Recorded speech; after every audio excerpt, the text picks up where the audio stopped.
Meu amado irmão, minha amada irmã, nós estamos no 23º domingo do tempo comum do ano C.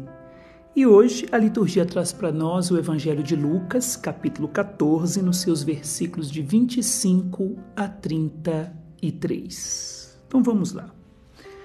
Naquele tempo, grandes multidões acompanhavam Jesus.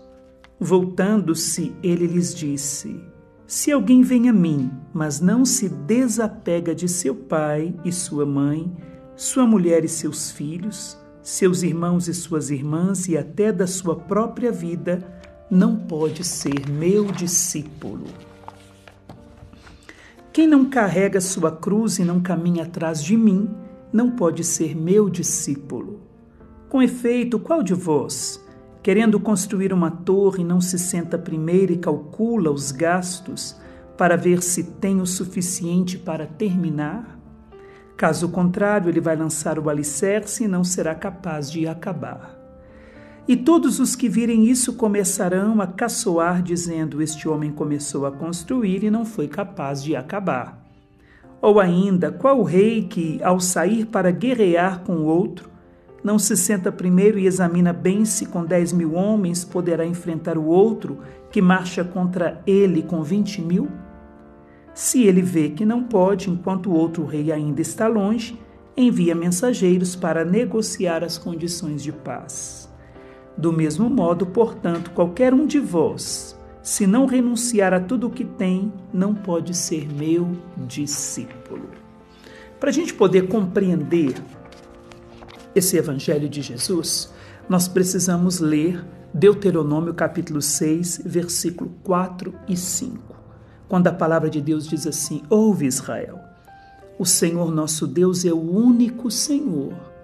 Amarás o Senhor teu Deus com todo o teu coração, com toda a tua alma e com todas as tuas forças.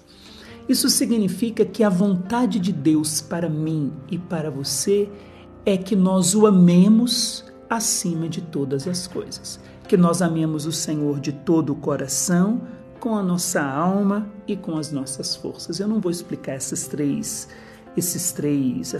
coisas das quais nos fala a palavra de Deus, porque não é o objetivo, mas simplesmente para dizer que o homem foi criado para o louvor da glória de Deus, o homem foi criado para participar da vida de Deus, e o homem só é feliz, completo, pleno, se ele amar a Deus e colocar a Deus acima de todas as coisas. O homem só será feliz e completo se Deus for sempre o primeiro na sua vida. Então, ou seja, qual que era o projeto de Deus? Que nós o amássemos acima de todas as coisas, vivêssemos do seu amor e, com o seu amor, nós amássemos tudo aquilo que ele nos deu, tudo aquilo que ele nos proporcionou, que nós amássemos os outros no amor de Deus e não antes de Deus. Aí está o equilíbrio.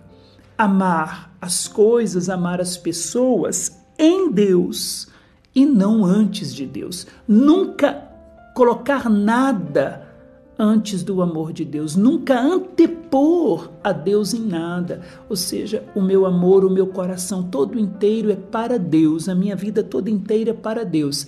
E nele eu amarei aqueles que ele colocou na minha vida. E nunca amar as pessoas antes de Deus, mas amá-las em Deus. O que o pecado fez com o homem? O pecado desordenou isso, desordenou o nosso caminho, desordenou o nosso chamado, nos desequilibrou nesse processo no qual nós fomos criados, que é para sermos felizes amando a Deus acima de todas as coisas. Por isso que o Senhor vai dar esse mandamento para o povo de Israel, que é preciso ouvir, obedecer e saber que Deus está acima de todas as coisas, e a Ele deve ser dado o nosso amor e o nosso coração.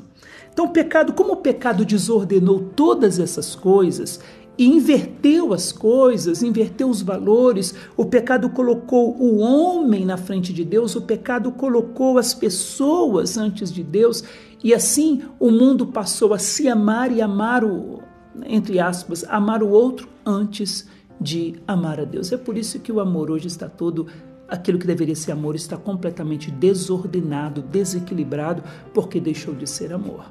Porque só se ama verdadeiramente com o amor de Deus. Então nós só podemos amar o outro no amor de Deus revelado em Jesus Cristo. Então, como o pecado desordenou todas as coisas, nós ouvimos no Evangelho, então, Jesus querendo fazer discípulos, Jesus ensinando as pessoas, a multidão, a caminhar no seu seguimento. É interessante que a palavra discípulo significa aquele que quer aprender, ou aquele que se deixa ensinar, é aquele que recebe o ensinamento do mestre. Então, Jesus está dizendo que Jesus, na verdade, quer fazer discípulos. E o discípulo, ninguém nasce pronto, ninguém nasce discípulo. Nós nos tornamos discípulos. E isso nós vemos, por exemplo, lá no Evangelho de Mateus.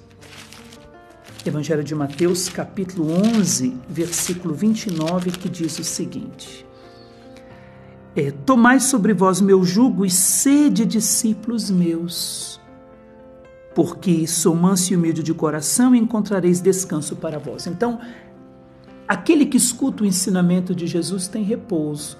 O ensinamento de Jesus é o próprio repouso para a nossa alma, porque nós podemos descansar nele e nós nos tornamos discípulos dele. Então, se tornar meu discípulo, e esse recebe repouso no Senhor, o ensinamento do Senhor é a única coisa que pode nos dar repouso. Então a pessoa se torna discípulo, e para se tornar um discípulo ela precisa fazer um caminho com o Senhor, um caminho para se tornar discípulos, e a primeira coisa que Jesus quer nos ensinar é colocar Deus acima de todas as coisas, é amar a Deus em primeiro lugar, para assim amarmos os outros no amor de Deus.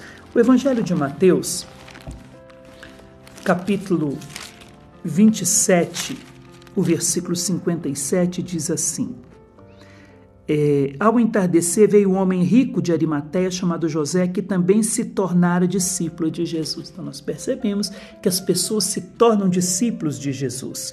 Nós vemos em Mateus 28, versículo 19, que diz assim: ide, pois, fazer discípulos entre todas as nações. Então, o objetivo, o propósito de Jesus aqui é fazer discípulos. E o primeiro ensinamento a esses discípulos é ensiná-los a amar a Deus sobre todas as coisas. Para tal, é preciso, então, se reordenar e reordenar a hierarquia de valores, pois Deus deixou de ser o primeiro e passou a ser algo secundário. Então Jesus quer ensinar, fazer um caminho. Ser discípulo de Jesus é se deixar ensinar por ele e fazer com ele um caminho de reordenamento da hierarquia de valores, ou seja, colocar Deus acima de todas as coisas. E é por isso que nós vamos compreender então o que Jesus está dizendo aqui. Olha, se alguém vem a mim e não se desapega, na verdade, a palavra no grego aqui não é desapega, a palavra no grego aqui é odiar. Isso muda todo o texto e pode nos chocar. Olha, se alguém vem a mim e não odeia seu pai, sua mãe, sua mulher e seus filhos, seus irmãos, mas como odiar se o próprio Senhor nos chama ao amor?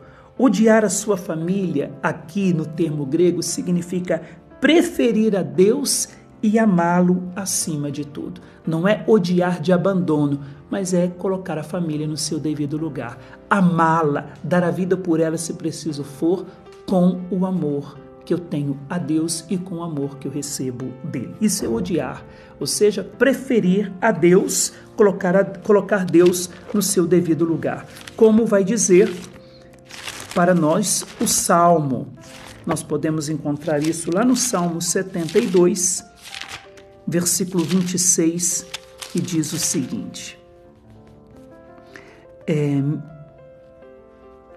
Salmo 72, versículo 26. Minha carne e meu coração desfalecem, rochedo do meu coração e minha porção é Deus para sempre. Então Deus é o rochedo do meu coração. Se Ele é o rochedo do meu coração, se Ele que firma meu coração, se Ele que me firma no amor, se Ele que me proporciona, que me possibilita amar, Ele deve estar acima de todas as coisas, deve ser o primeiro. E aquele então que não se desapega, que não, no caso aqui, que não prefere a Deus aos seus, não pode ser meu discípulo. É Jesus que diz.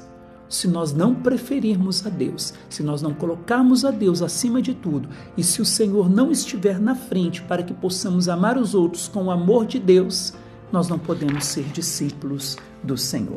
Depois Jesus vai dizer que o discípulo também tem que carregar a sua cruz, ou seja, o discípulo, o verdadeiro discípulo, deve seguir Jesus no caminho até o fim. Seguir Jesus até o fim. E seguir Jesus até o fim significa acompanhá-lo na dor, no sofrimento, como vai dizer para nós a carta de São Paulo aos Filipenses, no capítulo 3, versículos de 10 a 11. É assim que eu conheço Cristo, a força da sua ressurreição e a comunhão com seus sofrimentos, tornando-me semelhante a ele na sua morte, para ver se chego até a ressurreição dentre os mortos. Então, acompanhar o Senhor no seu sofrimento. Quem não quiser acompanhar Jesus no seu sofrimento e quem não quiser carregar a cruz atrás de Jesus, também não pode ser seu discípulo. E depois Jesus ainda vai dizer que é preciso renunciar a tudo. Então, esse renunciar a tudo não é somente para os consagrados, mas é também para os casados. O que significa que renunciar a tudo? Aqui a palavra de Deus vai dizer, olha, do mesmo modo, portanto, se não renunciar a tudo o que tem, não pode ser meu discípulo. Renunciar a tudo significa que para mim e para você, o nosso único bem deve ser Deus. Então, tanto os consagrados como casados, o nosso único bem, a nossa única herança, a única coisa que deve preencher o nosso coração é o Senhor. E perder Deus como herança e bem necessário, isso não poderia ser uma opção para nós. Então, ou seja, se eu preencho o meu coração com outras coisas, Deus deixa de ser o meu bem necessário, Deus deixa de ser a minha herança. Então, renunciar a tudo significa eu renuncio a tudo que queira ocupar o lugar de Deus no meu coração. Isso é renunciar a tudo. Ou seja, eu não posso preencher meu coração com outras coisas. Se eu preencher com outras coisas no lugar de Deus, eu vou perder a Deus como herança e como o meu único necessário.